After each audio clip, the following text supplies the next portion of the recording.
Friends, welcome to our channel mathematics success. आज हम कुछ स्टैटिक जीके के मोस्ट इम्पॉर्टेंट क्वेश्चन पढ़ेंगे जो अब तक बार बार एग्ज़ाम में पूछे जाते हैं। तो ऐसे ही हम डेली अब कुछ थोड़े 30-40 क्वेश्चन किया करेंगे, जिससे जिन्हें आप बहुत कम टाइम में रिवाइज कर लेंगे तो आपका बहुत कुछ तैयार हो जाएगा।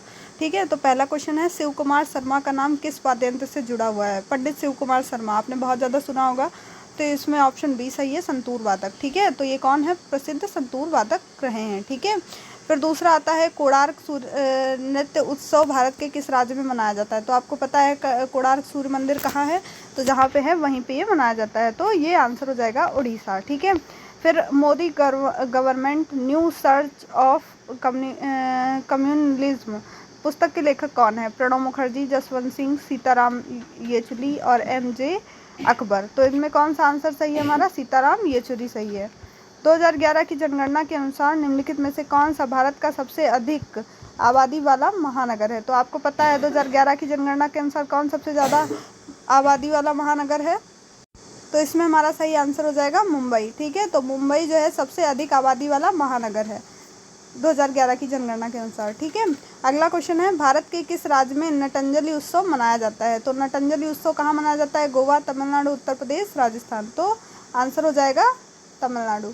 अगला क्वेश्चन है, जनसंख्या में प्रति 1000 पुरुषों पर महिलाओं को क्या कहा जाता है? ये तो आपको पता होगा, जन्म दर, लिंग अनुपात, साक्षरता दर, मृत्यु दर। क्या कहा जाएगा? 1000 पुरुषों पर कितनी महिलाएं हैं, इसको क्या कहते हैं? लिंगानुपात कहते हैं। अब आपको कमेंट बॉक्स में बताना है कि उत्तर प्रदेश का लिंगानुपात कितना है। ठीक है, तो यहाँ 2011 की गणना के अनुसार लिंगानुपात भारत का बताइए कितना है? तो 1000 पुरुषों पर कितनी महिलाएं हैं? 940 या 740 या 840 या 640। तो हमारा आंसर हो जाएगा 940। ठीक है, लगभग। ठीक है, क्योंकि यहाँ ऑप्शन नहीं दिया था, वैसे 942।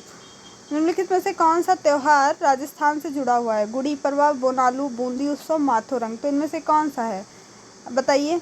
तो आपका ऑप्शन हो जाएगा सी सही, बूंदी उत्सव। ठीक है, गुड़ी पड़वा महाराष्ट्र का है। ठीक है, बोनालू कहाँ का है? तेलंगाना का है। और माधोनारंग आपको कमेंट बॉक्स में बताना है कि माधोनारंग कहाँ का है। अगला क्वेश्चन है, फीफा पुरुष हॉकी विश्व कप 2018 में किस देश ने जीता? ठीक है, कौन सा देश जीता था? तो ये ऑप्शन हो जाएगा बेल्जियम सही है। ठीक है, ओडिशा नृत्य शैली मूल रूप से किस राज्य से संबंधित है? ओडिशा से संबंधित होगा ओडिसी, आपको पता है, ऑप्शन ए सही हो जाएगा। अगला है, कौन सा मानक साधन है जिसके द्वारा भारत में चुनाव कराए जाते हैं? ठीक है, तो मतपत्र से, ब्लॉकचेन से, ईमेल से, इलेक्ट्रॉनिक वोटिंग मशीन से। तो आप बताइए कौन सा है मानक साधन? तो आपका हो जाएगा इलेक्ट्रॉनिक वोटिंग मशीन। ठीक है, ईवीएम जिसे आप कहते हैं। तो अगला क्वेश्चन है, निम्नलिखित में से भारतीय संगीतकारों में से किसे ऑस्कर 2009 में सर्वश्रेष्ठ मूल गीत का पुरस्कार मिला है? ठीक है, तो सर्वश्रेष्ठ मूल गीत का पुरस्कार ए.आर. रहमान को मिला था 2009 में, ऑस्कर। ठीक है, याद रखेंगे। गिद्धा नृत्य किस शैली से संबंधित है? ये तो आपको पता होगा अच्छे से, ये पंजाब का है गिद्धा।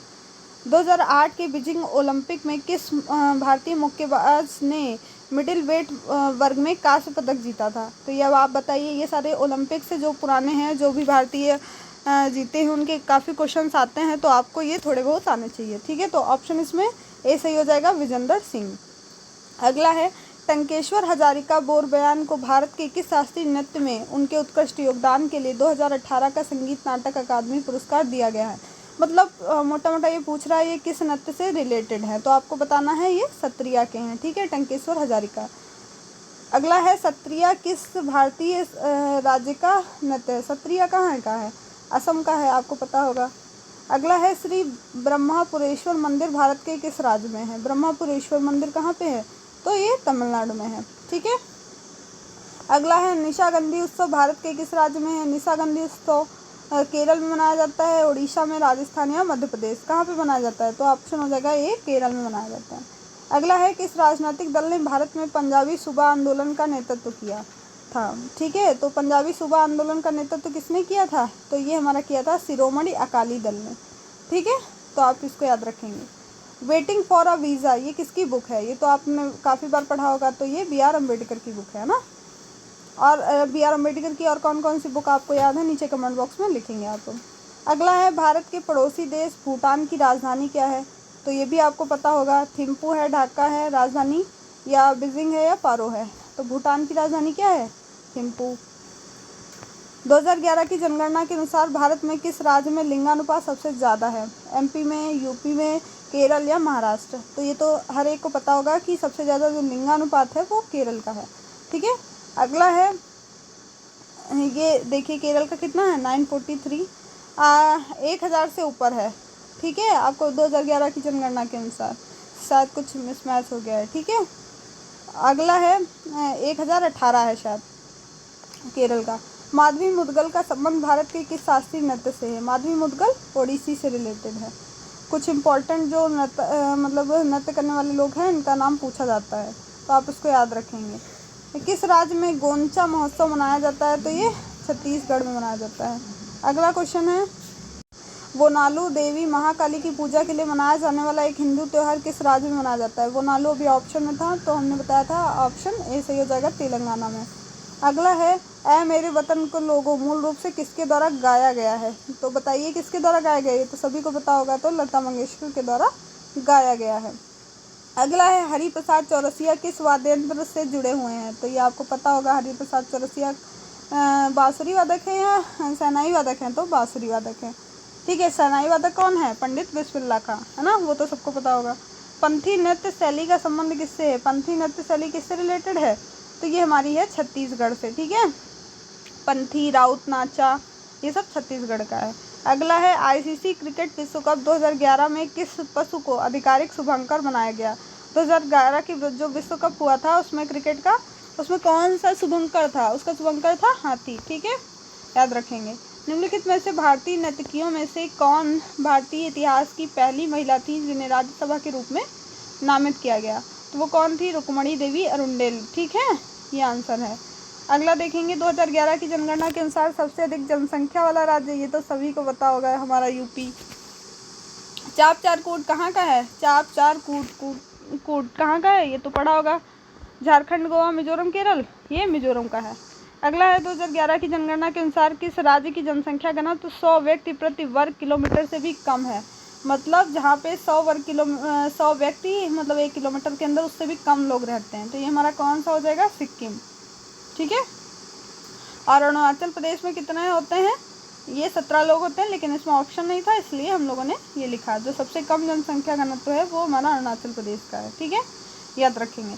भवई किस राज्य की पारंपरिक नाट्य शैली है? ये बहुत पूछा जाता है, तो आप इसको याद रखेंगे, ये गुजरात की है।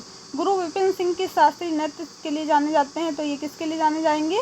ये मणिपुरी के लिए जाने जाते हैं, गुरु विपिन सिंह। ठीक है, अगला है, ओडिशा का पहला ओडिसी नृत्यांगना है जिन्हें 2000 में पद्म विभूषण प्राप्त हुआ। तो नर्तक या नृत्यांगना में से कोई भी हो सकता है, तो ये केलुचरण महापात्रा हैं जिनको वर्ष 2000 में पद्म विभूषण मिला था। याद रखेंगे, काफ़ी इंपॉर्टेंट है। अली अकबर खान का संबंध किससे है? तो ये अब आपको बताना है, अली अकबर खान। ठीक है, तो ये सरोद वादक है। अभी आपने सरोद वादक एक और पढ़े थे, कौन? पंडित शिव कुमार शर्मा, और ये अली अकबर खान, ये दोनों लोग कौन है? सरोद वादक है, याद रखेंगे। राधा श्रीधर को भारत के किस शास्त्रीय नृत्य में उत्कृष्ट योगदान के लिए 2018 का संगीत नाटक पुरस्कार दिया गया? तो राधा श्रीधर किस शास्त्रीय नृत्य से रिलेटेड हैं? तो ये भरतनाट्यम से रिलेटेड है, याद रखेंगे। ठीक है, राधा रानी और श्री कृष्ण क्या करते थे? नाटक करते थे, वैसे याद कर लेंगे, कौन? भरतनाट्यम। ठीक है, अगला क्वेश्चन है, पूर्वी रेलवे जोन का मुख्यालय कहाँ है? तो आपको अगर पूर्व, पश्चिम, उत्तर, दक्षिण ये पूरा ट्रिक याद हो तो आप उसे कर सकते हैं। कौन, क्या ट्रिक थी? ठीक है, तो ट्रिक है हमारी खोलो मुख। ठीक है, खोलो मुख, तो खोलो से कोलकाता, ठीक है, मुख से मुंबई, और फिर दिल और चैन। ठीक है, दिल और चैन, दिल से दिल्ली और चैन से चेन्नई। ठीक है, तो आप ऐसे याद रखेंगे, पूर्व, पश्चिम, उत्तर, दक्षिण का मुख्यालय। ठीक है, तो पूर्वी रेलवे जोन का कोलकाता, और पश्चिमी का मुंबई, उत्तर का दिल्ली और दक्षिण का चेन्नई। ठीक है, कब हुई थी स्थापना? तो 1952 में हुई थी। खोजागिरी भारत के किस, खोजागिरी कहाँ का है? त्रिपुरा की है। कोकबरोक भाषा भी कहाँ की है? त्रिपुरा की है। ठीक है, 2011 की जनगणना के अनुसार सबसे कम आबादी वाला राज्य कौन सा है? तो आपको पता है कि अभी आपने पढ़ा था कि सबसे कम जनसंख्या घनत्व यहाँ 100 से भी कम है, तो ये सिक्किम है, वैसे अरुणाचल प्रदेश है। महावीर जयंती किस माह में मनाई जाती है? तो महावीर जयंती अप्रैल में मनाई जाती है। ठीक है, आगे देखते हैं, मार्च या अप्रैल में पड़ती है ये। कौन सी भारतीय मार्शल आर्ट है जिसकी उत्पत्ति आधुनिक केरल में हुई है? ठीक है, तो कलारी पट्टू भी मार्शल आर्ट है, आपको पता है, गटका भी है, मैथाई भी है, कराटे भी है। ठीक है, तो आपको बताना है कि ऐसी आर्ट जो केरल में जो हुई है तो वो कलारी पट्टू। ठीक है, अदिति अशोक, ये तो सबको पता होगा, गोल्फ से रिलेटेड है ये। ठीक है, गोल्फ की प्रसिद्ध खिलाड़ी हैं। कौन सा असम का एक लोकप्रिय खेल है जिस और गेंद में खेली जाने वाली कबड्डी से मिलता जुलता है? तो ये कौन सा है? ये धोप खेल है। ठीक है, तो उम्मीद करते हैं सारे क्वेश्चन आपको समझ में आए होंगे। आप इनको 1-2 बार रिपीट करिएगा, सारे पूछे गए क्वेश्चन हैं। अगर आप इनको 1-2 बार पढ़ लेंगे तो आपको अच्छे तरीके से याद हो जाएंगे और बार बार रिवाइज करेंगे। ये सारे मतलब ऐसे क्वेश्चंस हैं जो बार बार एग्जाम्स में आते हैं और आपको आने ही चाहिए। ठीक है, तो ये सीरीज़ हमारी चलती रहेगी। ये पेट के लिए, जूनियर असिस्टेंट के लिए, जो भी एग्ज़ाम, वनडे एग्ज़ाम्स होते हैं सभी के लिए इम्पॉर्टेंट है। तो आप इसे पढ़ेंगे तो आपको क्वेश्चन एग्ज़ाम में देखने को ज़रूर मिलेंगे। तो आप भी पढ़िएगा, अपने सभी दोस्तों को भी शेयर करिएगा। Thank you for watching this video. जय हिंद, जय भारत।